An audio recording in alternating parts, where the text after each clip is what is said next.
I've been in love hopelessly. I've been hurt repetitively. And I continue to fall in like an unbreakable cycle with no end. It's so goddamn draining.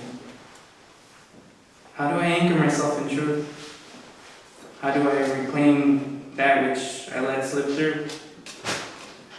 Like holding a fistful of sand, time passes, and I haven't learned a single thing. I hit that wall like a crash test dummy destined to replay the same accident, hoping the outcome turns up different. They say love thyself, for self-love is the truest form of love.